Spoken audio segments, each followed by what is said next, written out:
আসসালামু আলাইকুম। Cook with অর্পার আরেকটি নতুন পর্বে আপনাদের সবাইকে ওয়েলকাম করছি।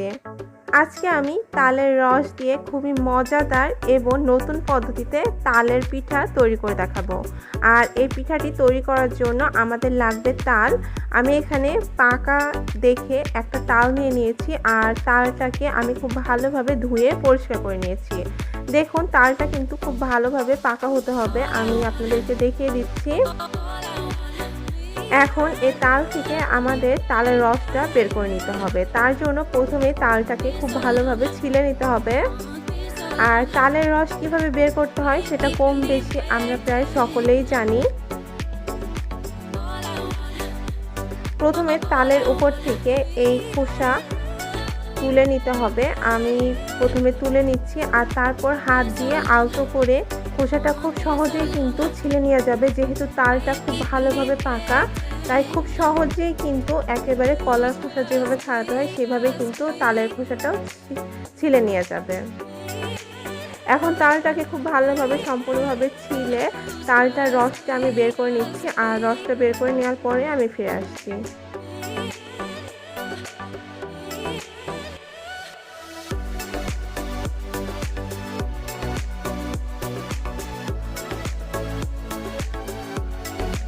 তালটা থেকে আমি অনেকগুলো রসই বের করে নিতে পেরেছি, আর তার থেকে আমি এখানে 1 কাপ পরিমাণ তালের রস নিয়ে নিয়েছি। আর এখন এই রসটা দিয়েই আমরা তালের সুস্বাদু পিঠাটা তৈরি করব। তার জন্য এর মধ্যে আমি দিয়ে দিচ্ছি 1/2 কাপ পরিমাণ চিনি। 1/2 কাপ চিনিতে কিন্তু হালকা মিষ্টিটা হবে। আপনারা যদি গাঢ় মিষ্টি খেতে চান তাহলে কিন্তু আপনারা এখানে আরও 1/3 কাপ চিনি দিয়ে দিতে পারেন। এখন তালের রসের সাথে চিনিটাকে খুব ভালোভাবে মিশিয়ে নিতে হবে। আমি এখানে 1 চিমটি পরিমাণ লবণ দিয়ে দিয়েছি। এখন লবণ, চিনি এবং তালের গোলাটা খুব ভালোভাবে মিশিয়ে নিতে হবে, যতক্ষণ পর্যন্ত না চিনিটা একেবারে গলে তালের রসের সাথে মিশে যাচ্ছে। আমি খুব ভালোভাবে এটাকে মিশিয়ে নিয়েছি।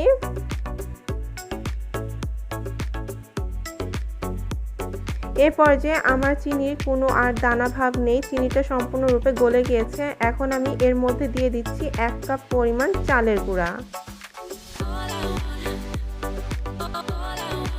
আমরা পিঠা বানানোর জন্য যে চালের গুঁড়াটা ব্যবহার করি, এখানে আমি সেই চালের গুঁড়াটাই নিয়েছি। আর এটা আমার শুকনো চালের গুঁড়া, যদিও এটা আমি ঘরেই তৈরি করে নিয়েছি।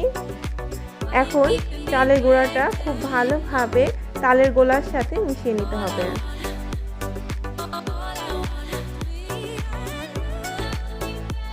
আমার ব্যাটারটা এখনো বেশ পাতলা রয়েছে, আমার এখানে আরও কিছুটা চালের গুঁড়ি লাগবে। তার আগে আমি এখানে দিয়ে দিচ্ছি 2 টেবিল চামচ পরিমাণ ময়দা। ময়দাটা দিলে পিঠাটা কিন্তু বেশ সফট হয় খেতে, তাই ময়দাটা দেওয়ার চেষ্টা করবেন।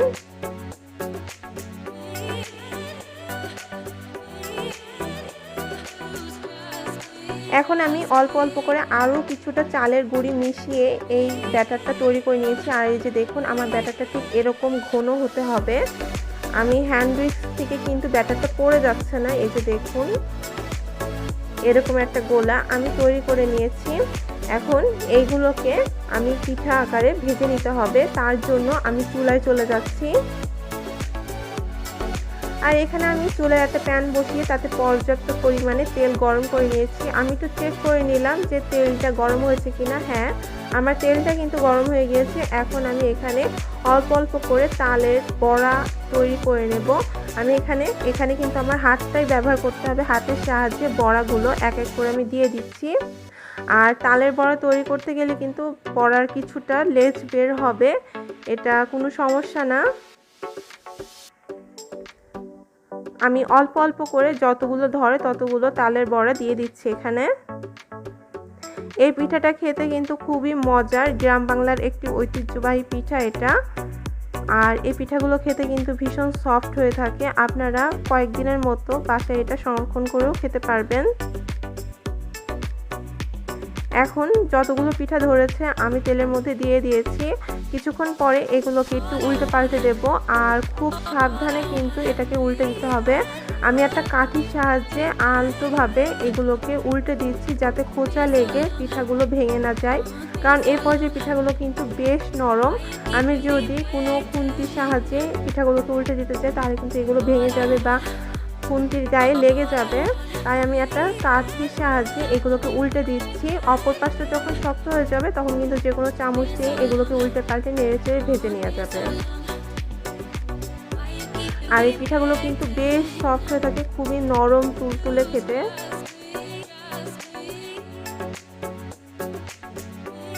আমি সবগুলো পিঠা উল্টে দিয়েছি, আর উল্টে দেওয়ার পরে অপর পাশটাও কিছুক্ষণ ভেজে নিচ্ছি। আর আমার চুলার ফ্লেমটা কিন্তু মিডিয়ামে আছে, সম্পূর্ণ সময়টাই আমি মিডিয়ামে রেখেই পিঠাগুলোকে উল্টে পাল্টে ভেজে নেব। আর পিঠাগুলোকে কিন্তু একটু ঘন ঘন উল্টে পাল্টে ভেজে নিতে হবে যাতে সব পাশ সমানভাবে কুক হতে পারে। আর এই যে দেখুন আমার পিঠার কালারটা কিন্তু চলে এসেছে, আমার পিঠাটা হয়ে গিয়েছে। এই পর্যায়ে আমি পিঠাগুলোকে তুলে একটা কিচেন টিস্যুর উপরে রেখে দিচ্ছি।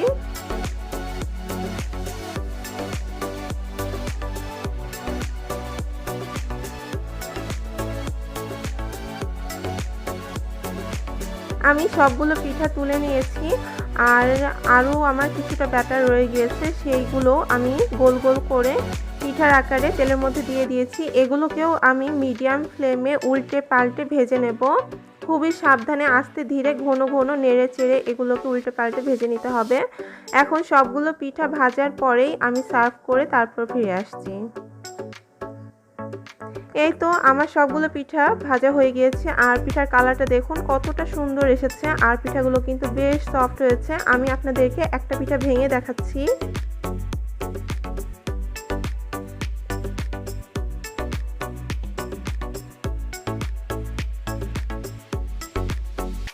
এই যে দেখুন পিঠাগুলো একেবারেই নরম তুলতুলে, খুবই মজার পিঠা হয়েছে। আর এই পিঠাগুলোকে আপনারা ঘরে নর্মাল টেম্পারেচারে কিন্তু 2-3 দিনের মতো রেখে অনায়াসে সংরক্ষণ করে খেতে পারবেন। এই পিঠাগুলো কিন্তু সহজে নষ্ট হয়ে যায় না, তাই 2-3 দিন আপনারা নর্মালে রেখেই এই পিঠাগুলো খেতে পারবেন। আর এই পিঠাটা আপনারা বাসায় অবশ্যই তৈরি করে দেখবেন, ছোট থেকে বড় সবাই কিন্তু খুব মজা করে খাবে এই পিঠাগুলো। আশা করছি আমার আজকের রেসিপি আপনাদের ভালো লেগেছে, আর আমার রেসিপিগুলো যদি আপনাদের ভালো লেগে থাকে তাহলে অবশ্যই আমার চ্যানেলটি সাবস্ক্রাইব করবেন এবং লাইক কমেন্ট শেয়ার করে আমার পাশে থাকবেন। আগামীকাল আবারও হাজির হব নতুন কোনো রেসিপি নিয়ে। সেই পর্যন্ত কুক উইথ অর্পার সাথেই থাকুন। আল্লাহ হাফেজ।